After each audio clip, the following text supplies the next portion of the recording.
Né? Como é que a questão do privado ela é perigosíssima, porque, principalmente, se você é uma pessoa de sucesso na escolha que você fez, você vai ter grandes embates internos, porque tem uma competitividade enorme nas relações matrimoniais.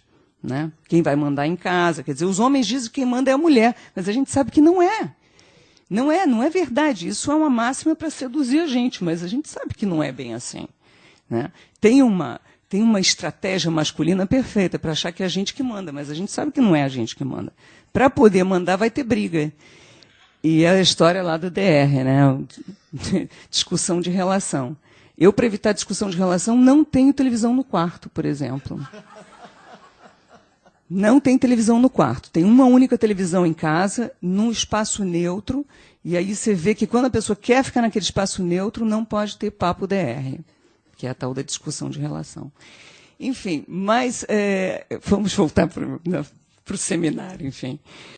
Eu percebo que, enfim, eu tive a grande oportunidade e sorte de ter queridos professores na minha vida, e meus pais, que testaram, vamos dizer assim, realmente a minha vontade de ser atriz, dizendo não, que nada melhor para testar a vontade que ter um não na frente. Né?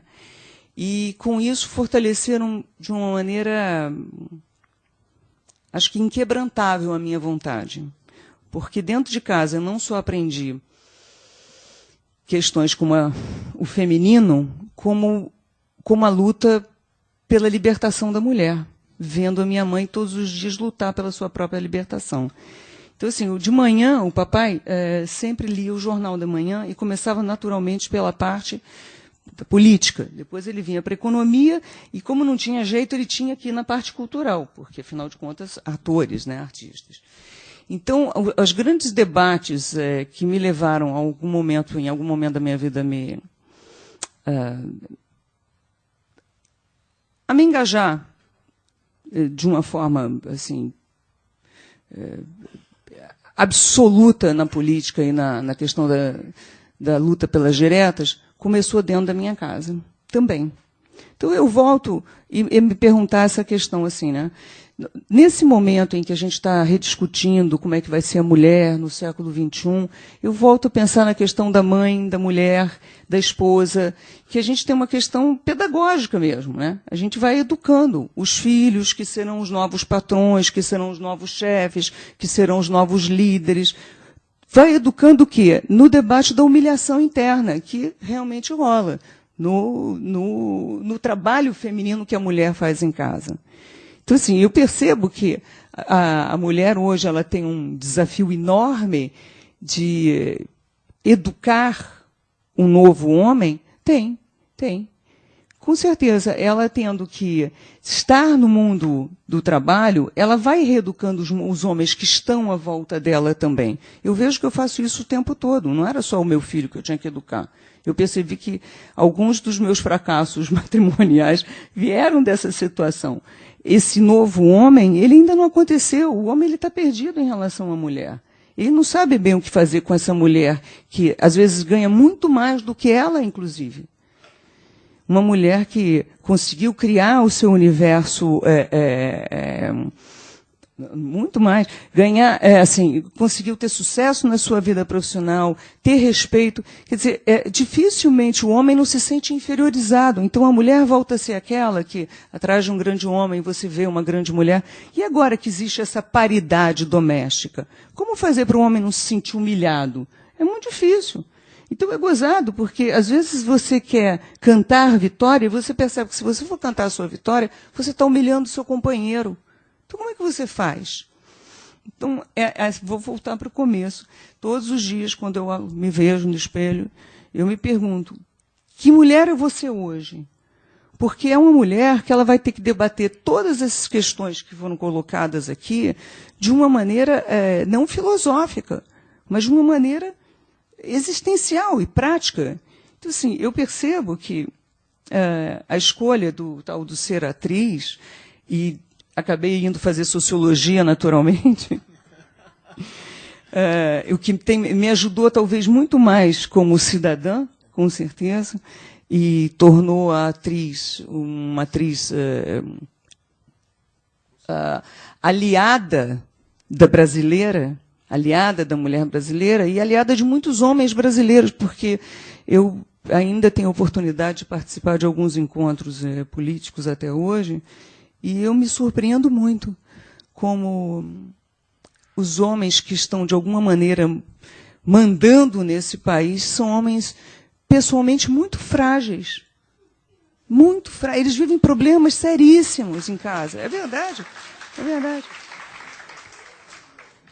Uma vez eu me perguntei, aliás, perguntei para duas pessoas importantíssimas, que hoje, o senador, o presidente do partido, assim, por que o PSDB era tão lento? Por que não ia para frente, depois da história do mensalão? O que aconteceu? Eu disse, bom, fulano se separou, está péssimo em casa. E eram todos problemas...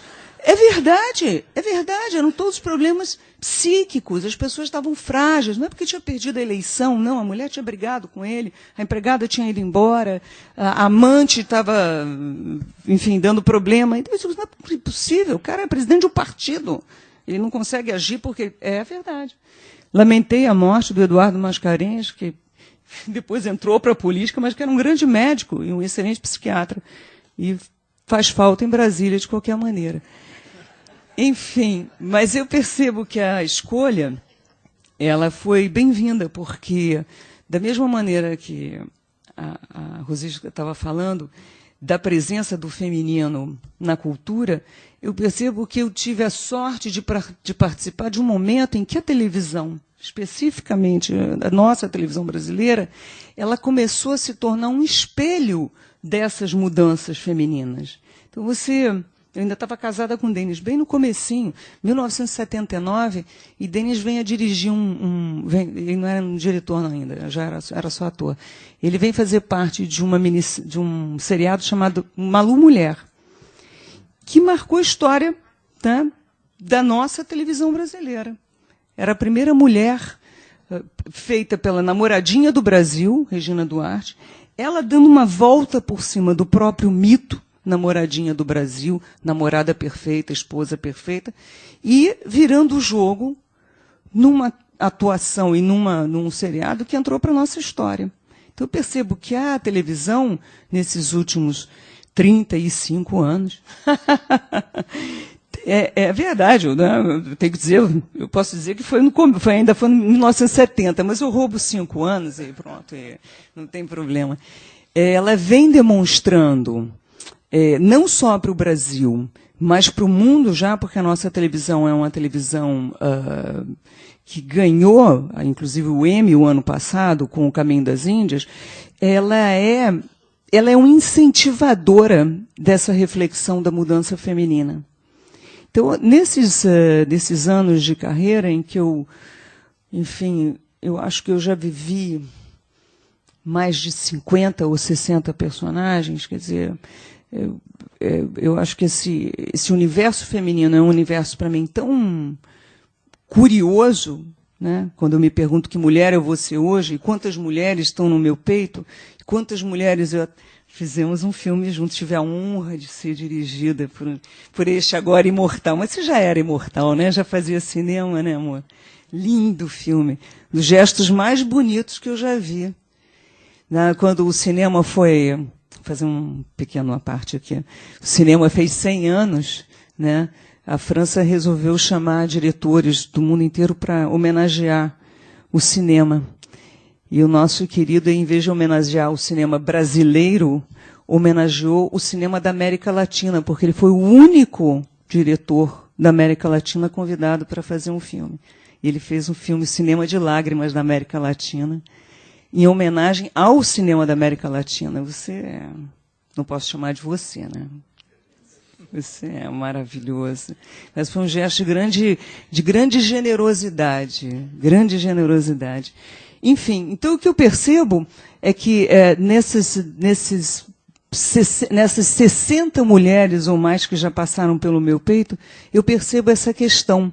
São mulheres todas do século XX, foram mulheres do século XX que eu tive a oportunidade de viver, e agora estou tendo a oportunidade novamente de na televisão, fazendo uma novela que é uma novela leve, ligeira, que é o Tititi, um remake de uma comédia, de estar vivendo uma mulher que sempre foi uma senhora do lar, dona, né, de uma grande empresa, herdada e tal. Quando o marido dela falece, em vez dela virar uma perua chique, como era a outra personagem que eu tinha feito, ela vai se tornar uma empresária e vai aprender como faz isso.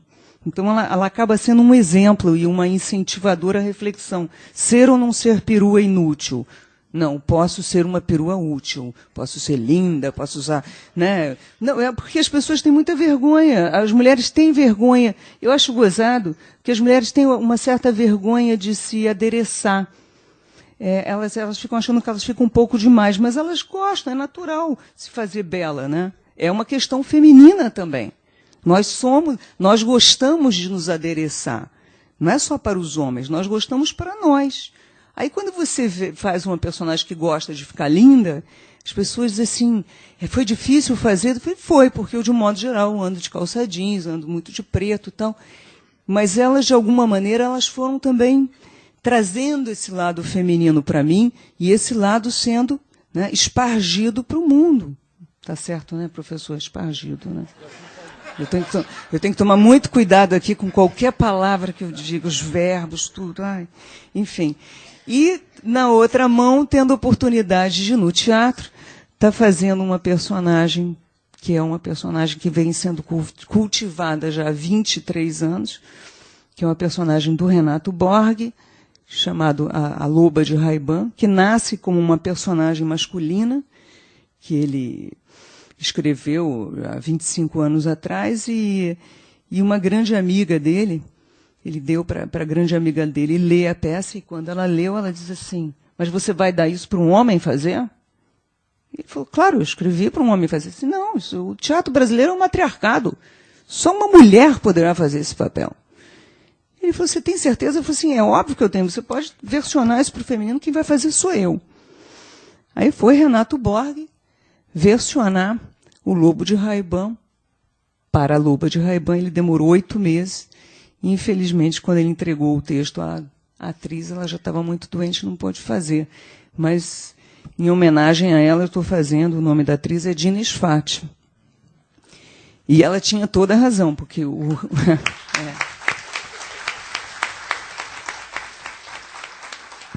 ela tinha toda a razão. O Raul Cortez fez lindamente o papel, mas os homens eles têm uma característica engraçada.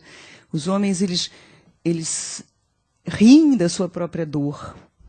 Eles são sarcásticos com a sua própria dor.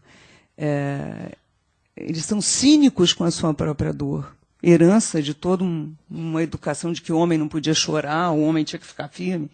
Então, ele debocha da sua própria dor. E as mulheres, elas são hemorrágicas, né? Então, elas se rasgam, elas não têm elas não têm culpa de parar na frente da televisão, parar o jogo de futebol e dizer, vamos discutir.